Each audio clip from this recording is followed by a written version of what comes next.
আমি আমার ভোটারদেরকে বলেছিলাম, মহিলা ভোটারদেরকে, ভোট কেন্দ্রে এমন জুতা পরিধান করে যাবে না যেটা খুলতে দেরি হয়। তোমার ব্যালট পেপার যে ছিনতাইকারী টান দিয়ে নিবে, তার গালে একটি জুতার বাড়ি দিলে আমি 5,000 টাকা পুরস্কার দেব। আর যদি 2টি বাড়ি দিতে পারো তাহলে 10,000 টাকা পুরস্কার দেব। আমার ইউনিয়নে কোনো যুবক আমার সামনে কেন্দ্র দখল করতে আসবে তা কল্পনাও করা যায় না, কিন্তু তারা বলেছিল বাহির থেকে ক্যাডার আনবে। আমি বলছি, বাহির থেকে যদি ক্যাডার আনো তাদেরকে বলে দিবে মা বাবার কাছ থেকে যেন শেষ বিদায় নিয়ে আসে। আমি একজনকেও ফেরত যেতে দেব না।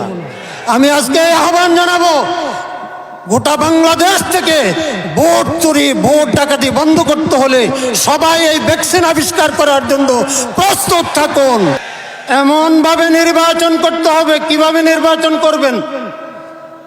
এই লক্ষ্মীপুর চরকাদিরা ইউনিয়নের দিকে তাকান। একবার নয়, 2বার চরকাদিরা ইউনিয়নের জনগণ দেখিয়ে দিয়েছে যে অন্যায়ের বিরুদ্ধে নির্বাচনী প্রতিরোধ কিভাবে গড়ে তুলতে হয়।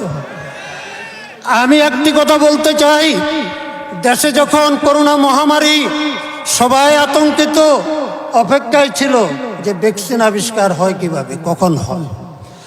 আমি ভোট চুরি, ভোট ডাকাতি মহামারী, এই মহামারীর ভ্যাকসিন আবিষ্কার করেছি আল্লাহর রহমতে চরকাদিরা ইউনিয়ন থেকে। জাতীয় মহাসমাবেশে উপস্থিত আমার মুজাহিদ ভাইয়েরা, নাসরুম মিনাল্লাহি ওয়া ফাতহুন করিব। আমি এই জাতীয় মহাসমাবেশ থেকে গোটা জাতির উদ্দেশ্যে একটি কথা বলতে চাই। সেটা হলো, আমাদের দেশ এবং জাতির সবচাইতে বড় সমস্যা কি? আমার ক্ষুদ্র দৃষ্টিতে আমাদের দেশ ও জাতির জন্য সবচাইতে বড় সমস্যা, দেশ দুর্নীতিগ্রস্ত। একটা অফিস নাই যেখানে ঘুষ ছাড়া কাজ হয়। আজ পর্যন্ত যারাই ক্ষমতা গিয়েছে তারা উন্নয়নের নামে রাষ্ট্রীয় সম্পদ লুণ্ঠন করা ছাড়া জাতিকে আর কিছুই দিতে পারে নাই।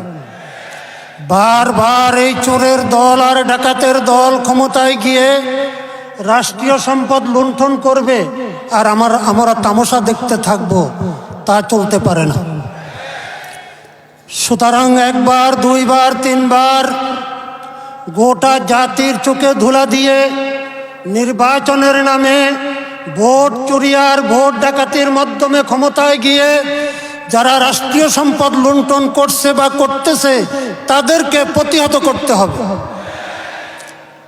আমি এ প্রসঙ্গে বলতে চাই, বিগত জানুয়ারির 7 তারিখে মাননীয় প্রধানমন্ত্রী বলেছিলেন, দুর্নীতির বিরুদ্ধে সামাজিক আন্দোলন গড়ে তোলো। এই একটি কথার মাধ্যমে তিনি স্বীকার করে নিয়েছেন দুর্নীতি প্রতিরোধে তিনি সম্পূর্ণ ব্যর্থ।